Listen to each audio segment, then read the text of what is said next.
Hello everyone, welcome back to our channel. दोस्तों, आज हम पढ़ते हैं संयुक्त परिवार के बारे में।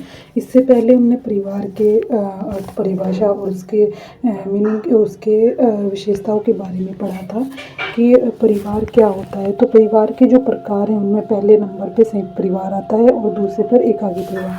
तो आज हम संयुक्त परिवार के बारे में पढ़ेंगे। तो संयुक्त परिवार से हमारा तात्पर्य ऐसे परिवार से है जिसमें कई पीढ़ी के लोग एक साथ निवास करते हैं अथवा एक ही पीढ़ी के सभी भाई अपनी पत्नियों, विवाहित बच्चों तथा अन्य संबंधियों के साथ सामूहिक निवास करते हैं। यानी कि एक ऐसा परिवार जहाँ कई पीढ़ी के लोग एक साथ रहते हों, संयुक्त परिवार है। इसमें कुछ तो जो सदस्य होते हैं वो रक्त संबंधी होते हैं और कुछ विवाह के जरिए जुड़े हुए होते हैं। जैसे कि जो परिवार के लड़के हैं, उनकी जो वाइफ है वो शादी करके उस परिवार से जुड़ी है। तो ये जो संयुक्त परिवार होता है वहाँ चूँकि हर चीज़ ही सामूहिक होती है, मतलब कि हर चीज़ एक चाहे संपत्ति हो, चाहे कोई पूजन हो, चाहे कोई भी उत्सव हो, सब मिलजुल कर किया जाता है। तो परिवार के सभी सदस्य भोजन, उत्सव, त्योहार और पूजन में सामूहिक रूप से भाग लेते हैं और परस्पर अधिकारों और कर्तव्यों से बंधे होते हैं।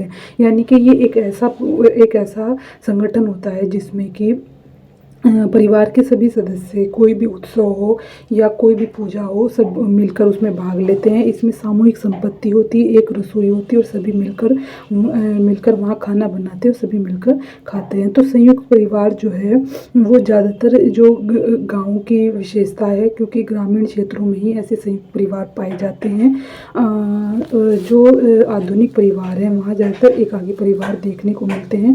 तो मैक्स मुलर ने कहा था कि संयुक्त परिवार भारत की आदि परंपरा है जिसे सांस्कृतिक विरासत के रूप में भारतवासी आज तक प्राप्त करते आ रहे हैं। यानी कि जो संयुक्त परिवार है वो सदियों से चली आई भारत की एक ऐसी परंपरा है जो कि सांस्कृतिक विरासत के रूप में, यानी कि जैसे कि हमारी संस्कृति एक पीढ़ी से दूसरी पीढ़ी को हस्तांतरित होती है, ऐसे ही संयुक्त परिवार जो है इसकी जो परंपरा है वो एक पीढ़ी से दूसरी पीढ़ी को ट्रांसफ़र होती आई है और जिसे भारतवासी आज तक प्राप्त कर रहे हैं। इरावती कर्वे के अनुसार एक संयुक्त परिवार ऐसे व्यक्तियों का समूह है जो सामान्यतः एक ही घर में रहते हैं, जो एक ही रसोई में बना भोजन करते हैं, जो संपत्ति के सम्मिलित स्वामी होते हैं, वे जो सामान्य पूजा में भाग लेते हैं और जो किसी न किसी प्रकार से एक दूसरे के रक्त संबंधी। यानी जो इरावती कर्वे थे उन्होंने कहा था कि जो संयुक्त परिवार होता है वो एक ऐसा समूह होता है जिनका एक ही घर होता है, एक ही रसोई में बना वो खाना खाते हैं और जो संपत्ति होती है उसके सम्मिलित स्वामी होते हैं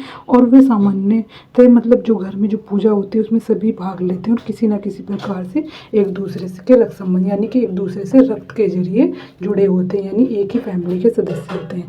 तो संयुक्त परिवार में जहाँ तक देखा जाता है कि 30 से 40, कई बार 50 तक की संख्या लोगों की हो सकती है जो परिवार के मेंबर हैं। उसके अलावा संयुक्त परिवार में कई बार जो सगे संबंधी होते हैं, जो सगे संबंधी होते हैं दूर के, वो भी साथ रहते हैं।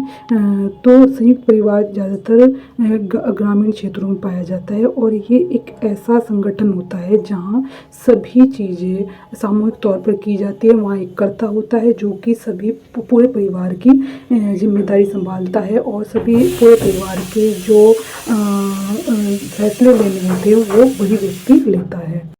अब पढ़ते हैं हम संयुक्त परिवार की विशेषताओं के बारे में। तो संयुक्त परिवार की जो विशेषता है उनमें सबसे पहले नंबर पे आता है बड़ा आकार। क्योंकि जो संयुक्त परिवार होता है उसमें 3 से 4 पीढ़ी के लोग एक साथ रहते हैं, इसलिए जो इसका आकार होता है वो दूसरे परिवारों के मुकाबले बड़ा होता है, जिसमें रक्त संबंधियों से लेकर वो लोग भी रहते हैं जो विवाह के जरिए एक दूसरे से जुड़े हुए हैं और इनकी जो संख्या है वो 40-50 से लेकर उससे ज़्यादा भी हो सकती है। तो जो संयुक्त परिवार होता है वो एक बड़ा परिवार होता है जो कि एक तरह से एक दूसरे से बहुत सारी जिम्मेदारियों के साथ जुड़ा हुआ होता है। दूसरे नंबर पे आता है सामान्य निवास। जो संयुक्त परिवार होता है उसके लोग एक ही घर में रहते हैं जो कि उनका सभी के लिए बना हुआ होता है और वहाँ सभी लोग मिलकर अपना साझी तौर पर काम करते हैं। जो संयुक्त परिवार के सभी सदस्य होते हैं उन्हें क्या करना है क्या नहीं करना है इसकी सबकी जिम्मेदारी परिवार का जो कर्ता होता है वो लेता है। वो सभी लोगों को उनकी जो योग्यता है, उनकी जो कैपेसिटी है उसके मुताबिक ज़िम्मेदारी दी जाती है और वो अपने काम को मिलजुल कर करते हैं। 3rd नंबर पे आता है सामान्य रसोई।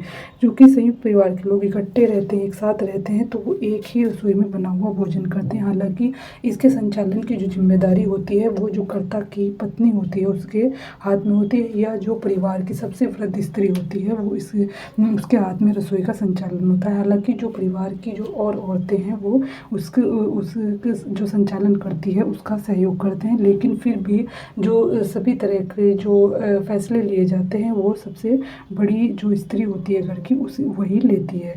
4th नंबर पे आता है संयुक्त संपत्ति।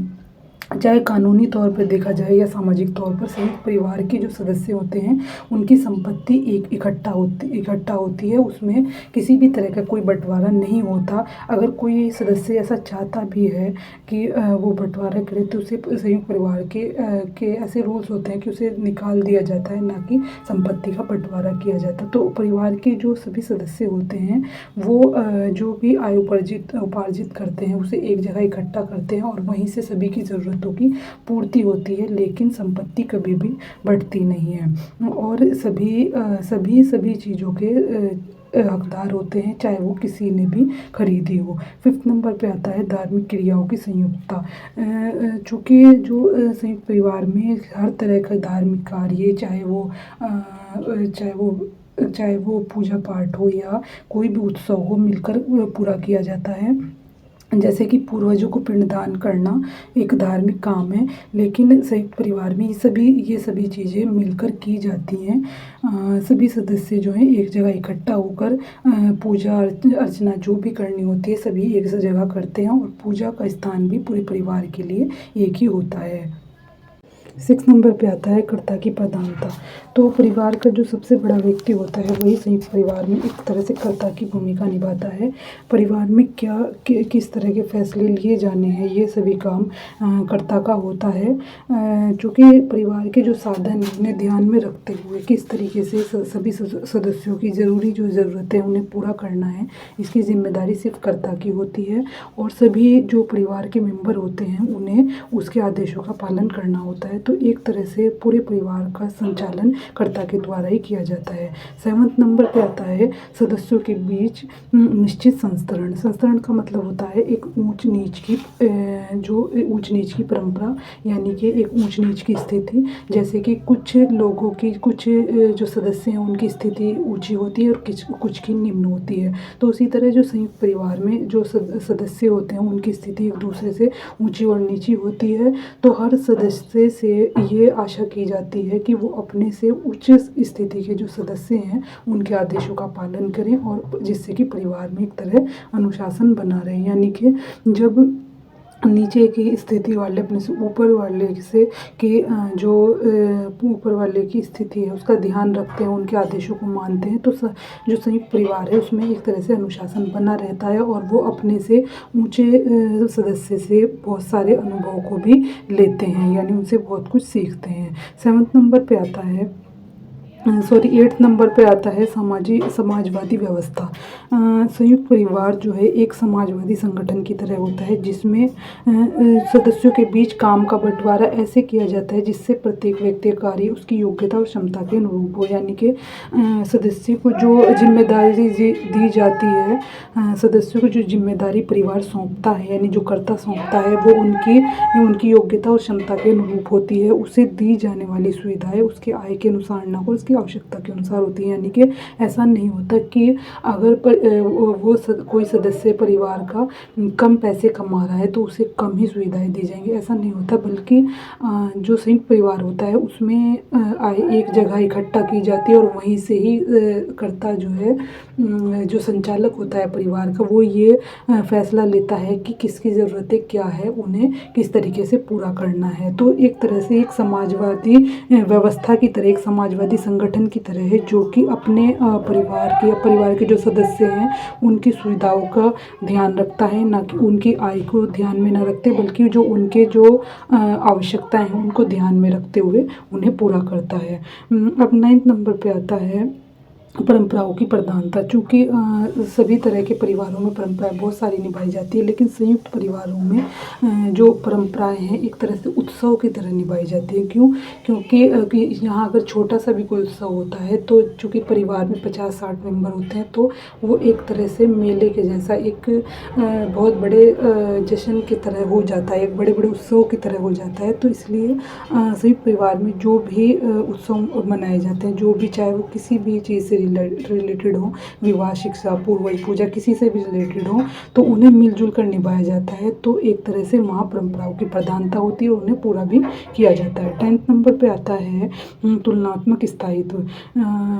जो संयुक्त परिवार होता है वो दूसरे परिवारों के मुकाबले ज़्यादा टिकाऊ होता है, उसकी प्रकृति ज़्यादा स्थायित्व होती है, चूँकि परिवार में बहुत सारे ऐसे अनुभवी लोग भी रहते हैं जो कि छोटी-मोटी जो नोक-झोंक है, लड़ाई है, उसे सँभालते हैं और समझाते हैं, जिससे कि परिवार की जो एक स्थिरता है वो बनी रहती है। क्योंकि सभी यहाँ किसी भी तरह के व्यक्तित्व एक व्यक्तिगत व्यक्तित्व को ज़्यादा प्रधानता नहीं दी जाती, बल्कि सामूहिकता को ज़्यादा महत्व दी जाती है। तो सामूहिकता को ज़्यादा महत्व दिया जाता है, तो इसलिए जो संयुक्त परिवार हैं वो लंबे समय तक ऐसे ही चलते रहते हैं, क्योंकि यहाँ एक तरह से सरल जीवन और समानता वाले दृष्टिकोण को ज़्यादा महत्व दिया जाता है। तो इससे जो है परिवार लंबे समय तक खुशी-खुशी चलते रहते हैं। तो ये थे संयुक्त परिवार की विशेषताएँ, जो कि एक परिवार को मजबूती देती हैं और उसे बेहतर बनाने के लिए सभी सदस्य मिलकर काम करते हैं। आई होप आपको समझ आ गया होगा। वीडियो देखने के लिए आपका बहुत-बहुत धन्यवाद।